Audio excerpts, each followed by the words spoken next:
abondamment. Bénis maman, que Dieu vous bénisse abondamment. J'étais en train de dire que nous sommes en train de parler de la grandeur. Nous sommes en train de parler d'un sujet très important intitulé Délivré pour une grande destinée. Délivré pour une grande destinée, c'est notre thème général. Et ces 2 semaines, je suis en train de parler sur une grande destinée. J'avais dit, Dieu est l'initiateur d'une grande destinée. Donc, tu as une grande destinée pas parce que tu es intelligente, pas parce que tu es intelligent ou intelligente, tu as une grande destinée parce que Dieu a décidé de te donner une grande destinée. Et puis, deuxièmement, toute grande destinée a des exigences. Le Dieu qui t'amène à la grandeur, il va t'exiger les choses. Il va te dire ce que tu dois faire, ce que tu ne dois pas faire, comment tu dois te comporter, parce que c'est sa grandeur à lui. Il peut enlever cela. La Bible dit, c'est Dieu qui élève, c'est Dieu qui abaisse. C'est Dieu qui élève. Et c'est Dieu qui abaisse. Alléluia. C'est Dieu qui donne et c'est Dieu qui reprend. Alléluia. Dieu n'est pas seulement celui qui élève, il peut aussi te donner, il peut aussi te reprendre. Il peut aussi reprendre, ce qu'il t'a donné. Alors, il ne faut jamais jouer avec ce que Dieu vous a donné. Amen. Amen. Alors, la personne qui est appelée aussi à la grandeur, il doit aussi avoir les exigences. J'avais dit hier, parmi les exigences que j'avais parlé hier, l'exigence de travail ou se mettre à une position de serviteur. C'est-à-dire être déterminé à travailler, d'être décidé à travailler. Amen. Avoir un cœur disponible pour travailler. Cela veut dire ne sois pas complexé de ne pas travailler. De travailler, pardon. Ne sois pas complexé de travailler. Il faut être dans la joie, dans n'importe quel travail que tu fais sur cette terre. Tout travail procure de l'abondance. Amen. Amen. Maman Naomi Lala. Amen. Parmi des exigences, ici tu vois une personne qui est appelée à une grande destinée. Vous allez remarquer que cette personne va avoir les exigences. Parmi les exigences aussi, c'est aussi ce que j'appelle aujourd'hui une discipline personnelle. Les gens qui sont appelés à une grande destinée, ils ont des disciplines personnelles. C'est-à-dire, pas des disciplines imposées par la communauté, pas de disciplines imposées par Dieu, mais des disciplines imposées par eux-mêmes. Amen. Ils ont des disciplines imposées par eux-mêmes. Mais vous savez, une chose est d'avoir une discipline que la famille a imposée, une discipline que le pays a imposée. Une autre chose est aussi avoir une discipline que toi-même tu t'es donnée. Alléluia. Amen. Tout homme grand a des disciplines. Et lorsque tu approches un grand homme, vouloir ou pas, tu dois te soumettre à ces disciplines. Amen. Amen. Quand tu rencontres une personne qui est grande, n'ose même pas à lui dire ce qu'il doit faire. C'est à lui de te dire, on va sortir à 14h. Tu m'attends dehors. Tellement qu'il est grand, tu n'as pas le choix. Même si tu es plus âgé que lui, tu dois rester là à 14h pour qu'il puisse te recevoir. Est-ce que je suis clair? Amen. Les hommes, les grands hommes, ils ont des disciplines personnelles. Bien aimé, si une personne n'a pas encore commencé à développer ses propres disciplines, il n'est pas encore grand. Ou il n'est pas encore conscient de sa grandeur. Parce que tu peux te soumettre à une discipline donnée par un pays, donnée par une famille, par un groupe. Par exemple, je peux dire ici, ne dérangez pas. Si vous dérangez, tenez vos micros. Ça, ce sont des disciplines de ministère, prière et famille. Mais il y a aussi des gens, eux-mêmes, quand ils regardent que non, je suis là où il y a des bruits, lui-même, il éteint son micro. Pourquoi il éteint son micro? Parce qu'il sait que non, si j'ouvre le micro, je vais déranger. C'est ce que j'appelle une discipline personnelle. Alléluia. Amen. Ça passe? Amen. Ça passe. Ça passe. Ok. Je peux avancer. Laisse-moi vous donner un verset. Job chapitre 31, le verset 1. Je vais essayer d'afficher si je saurais. Ok. Ok. Quelqu'un peut nous aider à lire ce passage, s'il vous plaît?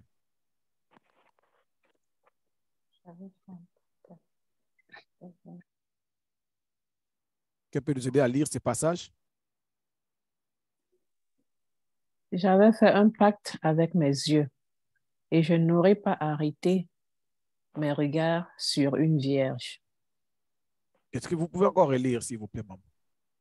J'avais fait un pacte avec mes yeux et je n'aurais pas arrêté mes regards sur une vierge. J'avais fait un pacte avec mes yeux. Est-ce que la Bible dit que non, on t'avait demandé de faire un pacte? Non. Est-ce que la Bible dit que Dieu nous exige de faire des pactes? Non.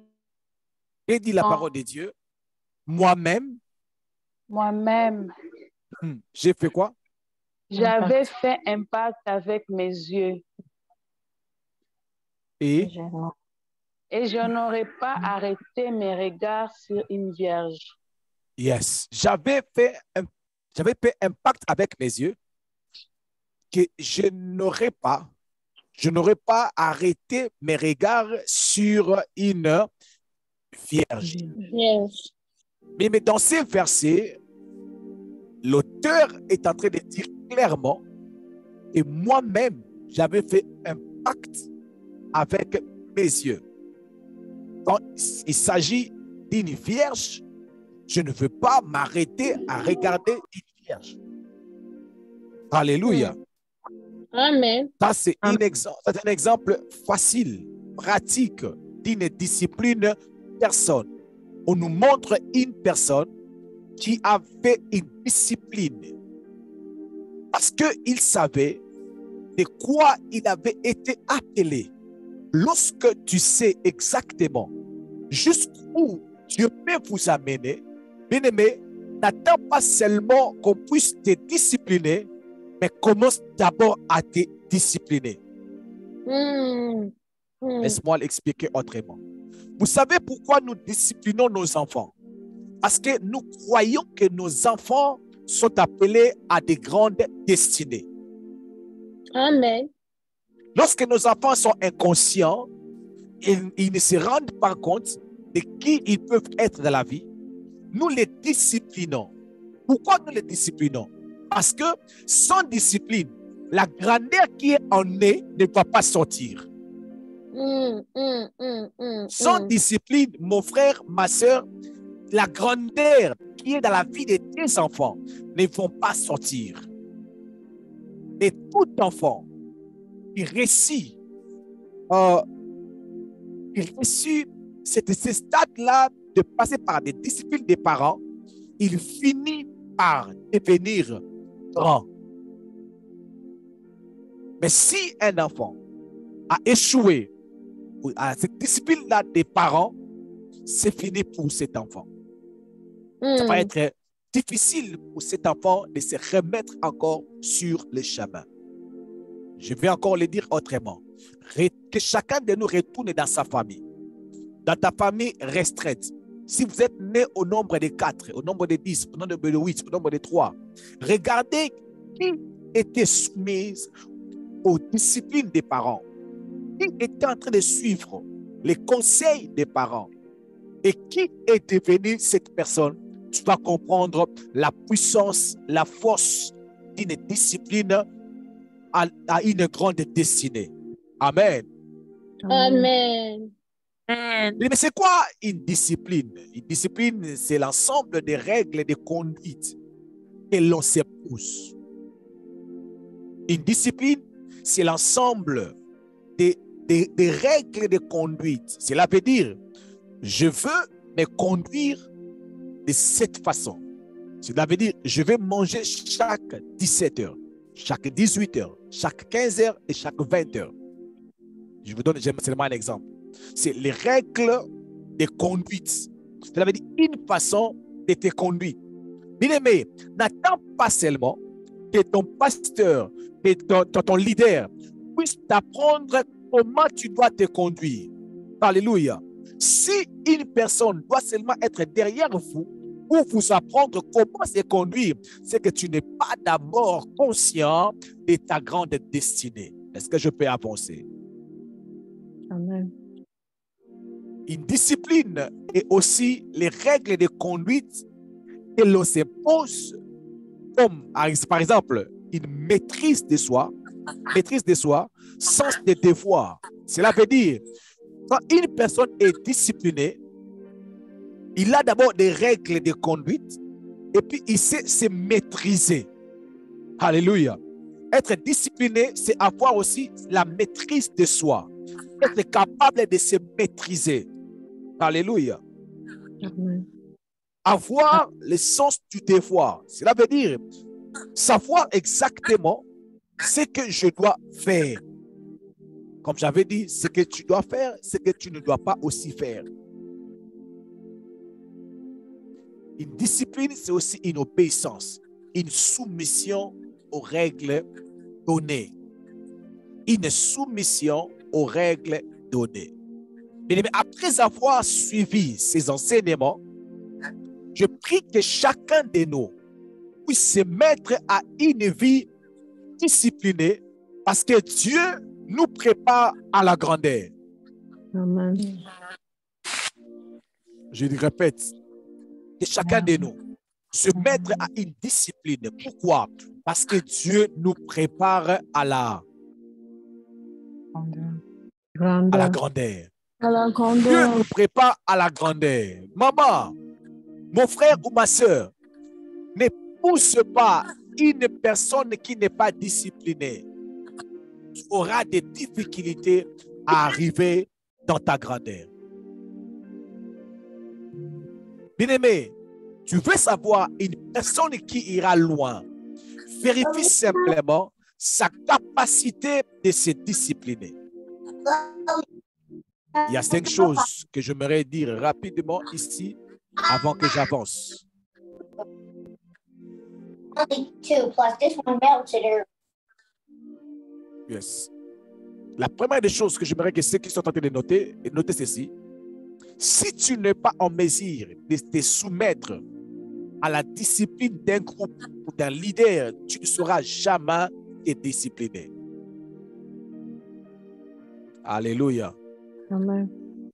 Si tu n'arrives pas à se soumettre à la discipline de tes parents, de ton père, de ton mari, de ton travail, bien-aimé dans le Seigneur, ça va être très difficile pour toi de se discipliner. Très difficile pour que tu puisses avoir une vie disciplinée. Deuxième des choses, la plus grande discipline qui peut amener ta vie à un autre niveau, c'est celle que tu t'imposes à toi-même. La discipline qui va transformer, qui va changer ta vie, c'est cette discipline que toi-même, tu seras en mesure de s'imposer. Je vous donne un exemple. J'ai dit dans ce ministère, bien aimé, chaque jour, 20h juste, 21h juste, 15h juste, on commence la prière. Une personne est disciplinée, il prend son téléphone, il met l'alarme à 20h, à 21h, à 19h50. Dès que c'est 50, il est déjà prêt, il attend. Dès que c'est bon, directement, il commence sa prière. Une telle personne, ça va être très facile pour la personne de respecter ses heures de prière. Ça va être très facile pour une telle personne de respecter ses moments de prière. On prie à l'église, on dit, levez-vous, tu ne peux pas te lever. Acclamez, tu ne peux pas acclamer. Mettons-nous à genoux, tu ne peux pas te mettre à genoux. Bien-aimé dans le Seigneur, dans tes moments de prière personnels, tu peux avoir aussi des problèmes de suivre les instructions que tu peux te donner en toi-même. La troisième des choses, la personne la plus indisciplinée qui peut détruire ta grande destinée, elle est en toi. S'il y a une personne qui est indisciplinée, qui peut détruire la grandeur que Dieu a établie en toi, cette personne n'est pas loin de toi. Cette personne est en toi. Il y a une personne dans ton cœur, dans ta vie, que tu dois discipliner pour que la grandeur qui est en toi puisse sortir. Come on. Amen. Amen. Amen. Je vous cherche. Amen. Amen. Merci. La grandeur, la personne la plus méchante, indisciplinée, qui peut détruire ta destinée, ce n'est pas d'abord ton mari, ce n'est pas d'abord tes enfants, ce n'est pas d'abord tes frères, c'est cette personne-là qui est en vous. Cette personne-là, elle est en vous. Il faut être discipliné pour que le vrai vous puisse sortir. Amen. Ce Amen. que tu vis de l'extérieur, c'est simplement les résultats de l'indiscipline qui est en toi. Amen. Alléluia. C'est simplement les résultats de l'indiscipline qui est en toi. Bien-aimé, une personne qui est disciplinée en soi-même, il est très difficile pour que l'indiscipline de l'entourage puisse l'influencer. Yes. Il est très difficile pour que l'indiscipline qui l'entoure puisse l'influencer. L'influencer. Donc, la personne que tu dois commencer à discipliner, elle est en toi. C'est celle-là qui parle mal.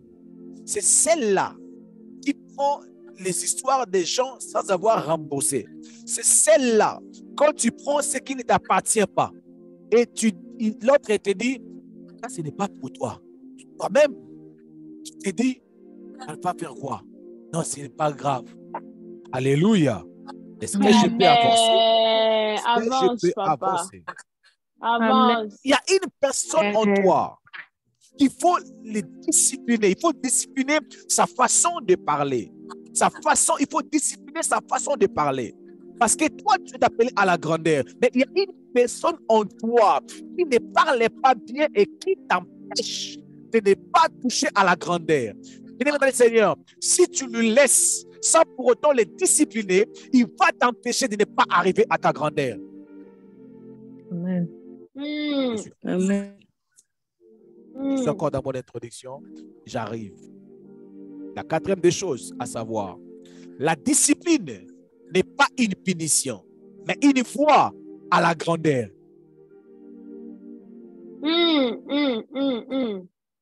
Ce n'est pas une punition. La discipline n'est pas une punition, mais c'est une voie qui te conduit à la grandeur. Amen. Yes. Lorsque nous envoyons nos enfants au lit à 21h, il y a d'autres enfants qui pleurent. I don't want it. Je ne veux pas, maman. Pourquoi, maman? Pour d'autres enfants, maman est colérique. Pour d'autres enfants, maman est colérique. Pour les autres enfants, maman est colérique. Maman est méchante. Alléluia. Papa est méchant. Papa arrive. Il ne veut pas que nous puissions regarder la télé. Ce n'est pas une punition, c'est une foi à la grandeur. Amen. Mais ton cœur ou cette personne qui est indisciplinée en toi, il peut t'amener à croire que la discipline, c'est une punition. Alors, je dois être libre. Cela veut dire manger quand je veux, dire ce que je veux. Je suis libre de dire ce que je veux, prier partout où je veux, dire tout ce que je pense. Si tu n'es pas discipliné, je suis désolé. Ce n'est pas toi, c'est une personne qui est en toi, mais qui n'est pas disciplinée. Amen. La discipline n'est pas une punition, mais une voie à la grandeur, à l'élévation et à l'accès aux grandes portes. Amen. Amen. À l'accès aux grandes portes. Mais ce message nous interpelle pour nous changer. Et ce message, c'est comme, je suis en train de sonner cette alarme pour que les parents ne puissent pas diriger leurs enfants n'importe comment. Battez-vous. Ça va pas être facile pour tous les enfants, mais battez-vous comme vous voulez, comme vous pouvez, pardon, pour que vos enfants soient des enfants très disciplinés. Alléluia. Amen. Je parle de mon exemple. Il y avait ma soeur qui était venue juste après moi, qui n'arrivait pas à supporter.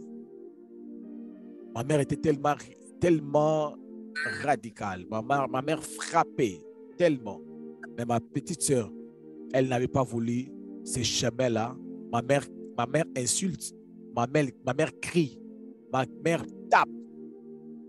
Mais malgré tout ça, j'étais toujours à côté de ma mère. Mais elle n'a pas su être à côté de ma mère. Et aujourd'hui, elle n'a même pas fini ses études.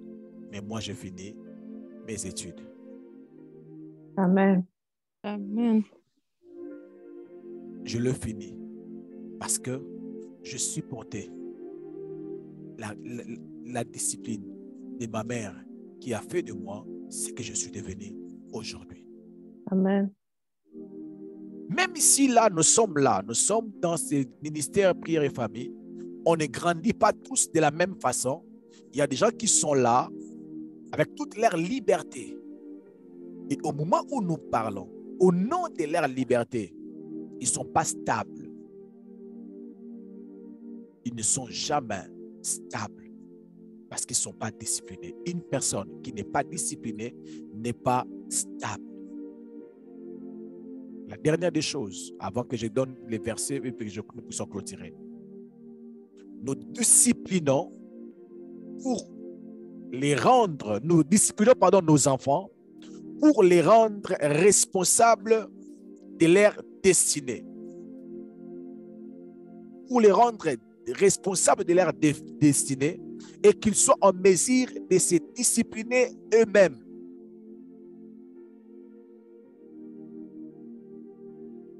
Amen. Ça passe ou ça casse? Passe. Lorsque une personne est en train de discipliner son enfant, pourquoi? C'est pour que l'enfant devienne responsable. La discipline te rend responsable. Quand une personne est disciplinée, il est responsable. Il sait exactement à quelle heure il doit faire quoi. Exactement. Pendant un moment, maman Fortune, elle criait sur les enfants. Elle criait sur notre fille. Criait sur elle pour ses devoirs. Elle criait. Mais au moment où nous parlons, elle ne crie plus. Parce que une ou 2 ans, la fille, on ne crie plus sur elle. C'était d'abord commencé une discipline que les parents étaient en train de l'imposer. Au moment où nous parlons, elle s'est disciplinée. Lorsqu'elle arrive de l'école, elle dépose ses documents. La première chose qu'elle fait, c'est de commencer à faire ses devoirs. Et elle nous donne, en tant que parents, les repos. Bien-aimé, sois discipliné. Tu vas donner les repos à ton mari, tu vas donner les repos à tes parents, tu vas donner les repos à ton pasteur, tu vas donner les repos dans ta communauté, tu vas donner les repos dans ton chef. Tu n'as pas dit Amen, alors que dire Amen, c'est idée. Amen. Amen. Vérité. Amen, c'est une des disciplines. Hein. Amen. Alléluia. Amen. Amen. 1 Corinthiens chapitre 9, le verset 27. La Bible dit ceci.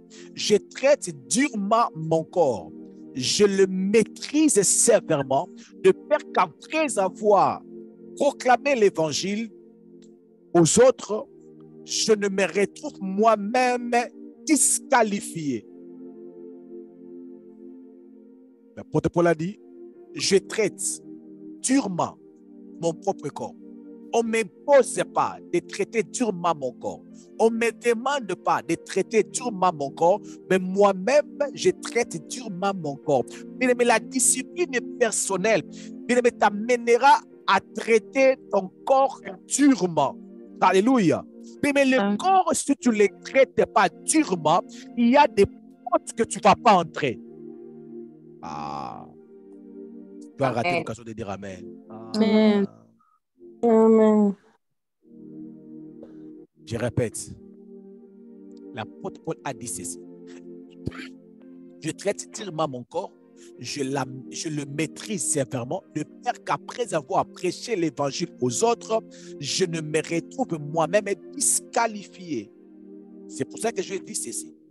Lorsque tu ne réussis, tu n'as pas reçu ou tu n'as pas pu discipliner ton corps, discipliner ta vie, il y a des portes où tu n'auras pas d'accès. Ici, l'apôtre Paul faisait allusion des portes du ciel, que les portes du ciel te seront fermées si tu n'arrives pas à discipliner ta vie. Mais il y a aussi des portes de la grandeur que tu n'arriveras pas à entrer parce que tu n'étais pas discipliné. Alléluia. Il y a des endroits où tu seras disqualifié si tu n'étais pas discipliné. Alors je prie dans le nom de Jésus. Il arrivera un temps où l'occasion de ta bénédiction arrivera, mais la discipline te sauvera.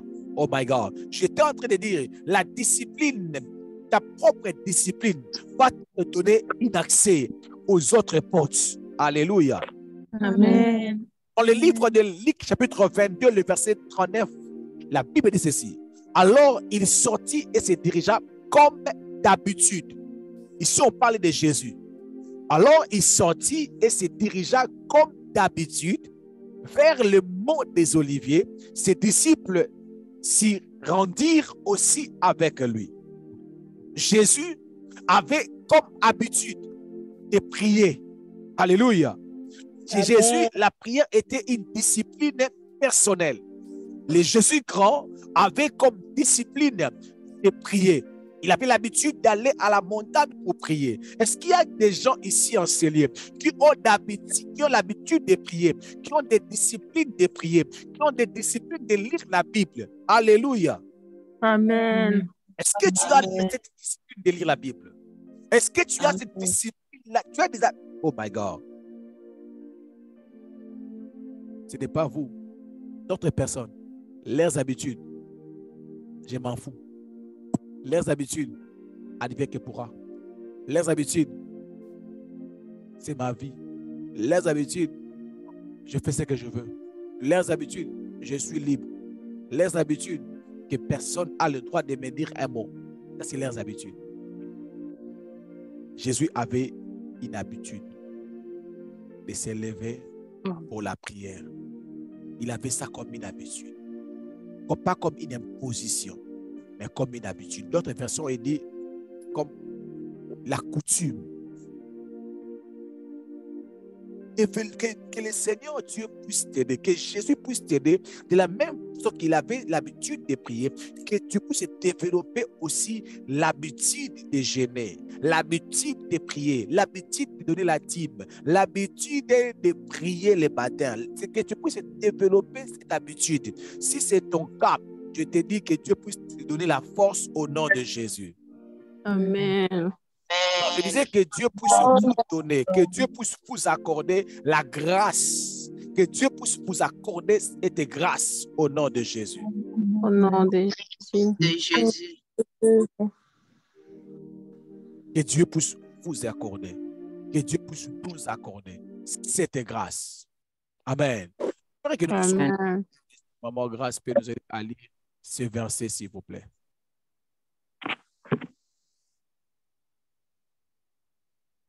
Je lis au nom de Jésus Amen. dans le livre de 1 Corinthiens 9, verset 24. Ne savez-vous pas que ceux qui courent dans le stade courent tous, mais qu'un seul remporte le prix? Courez de manière à le remporter. 25. Yes. Tous ceux qui combattent s'imposent toute espèce d'abstinence, et ils le font pour obtenir une couronne corruptible.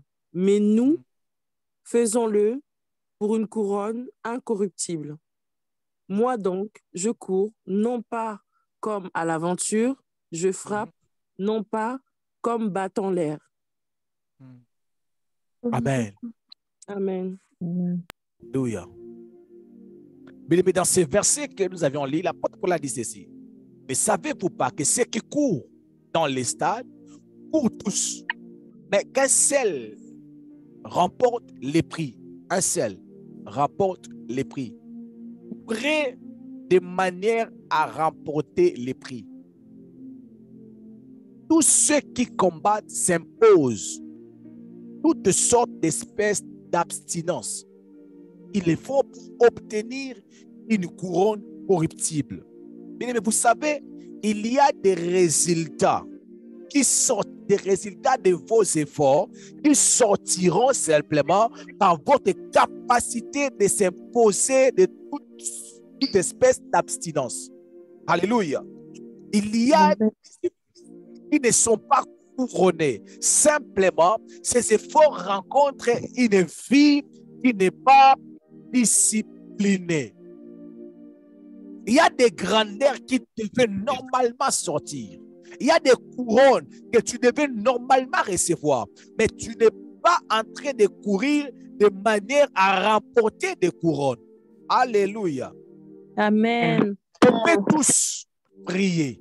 On peut tous aller à l'école. On peut tous étudier. On peut tous commencer un travail. Mais ceux qui vont arriver à la grandeur, ceux qui vont recevoir la couronne, c'est ceux-là qui ont travaillé en respectant les normes de la discipline.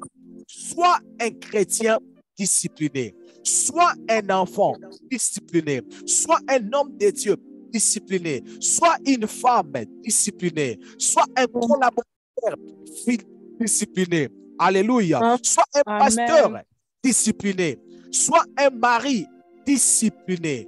Alléluia. Tu vas faire sortir cette couronne qui est en toi. Alléluia. Les gens disciplinés ne jouent pas avec leur destinée. Ne jouent pas avec ce qu'ils font. Alléluia. L'apôtre Paul a dit, moi donc, je cours, non pas comme à l'aventure.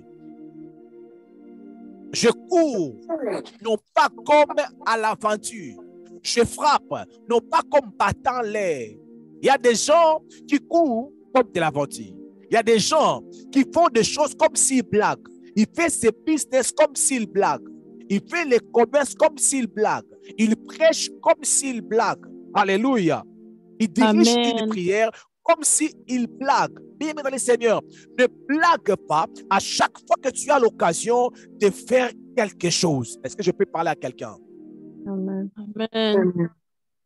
Oui, bien dans le Seigneur, à chaque fois que tu as l'occasion de faire quelque chose, n'importe quelle chose que tu peux faire, ne le fais pas sans discipline. Ne le fais pas sans discipline. Yes.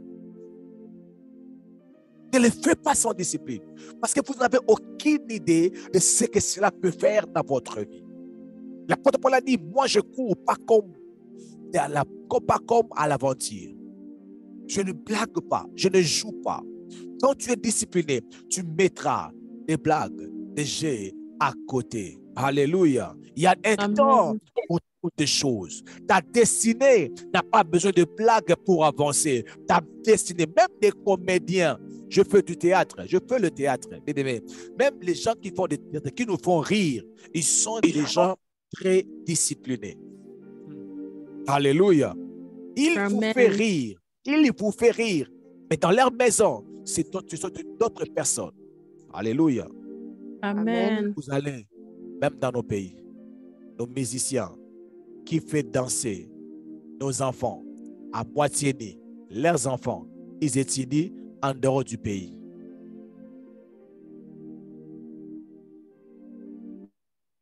Amen.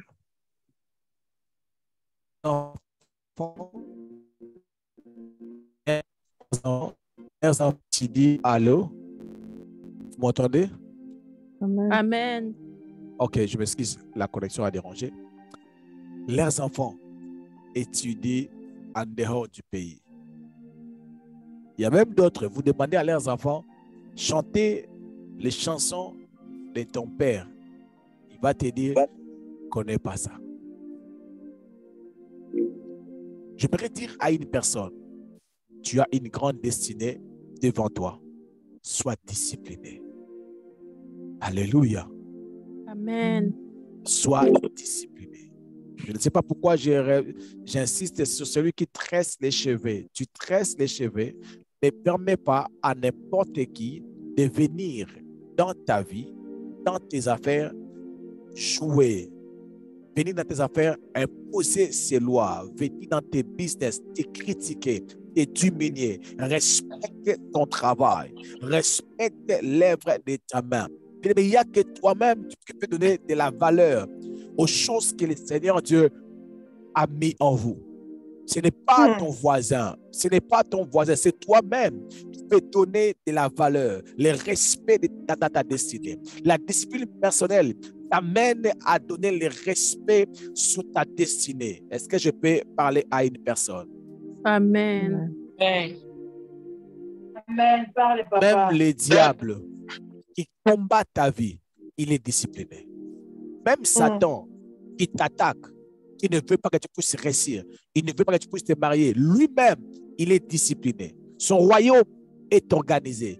Son royaume est discipliné. Les sorciers sont disciplinés. Ils sont sérieux dans leur travail. Les occultistes qui travaillent avec nous, nous les pointons le doigt, mais ils arrivent au travail avant nous.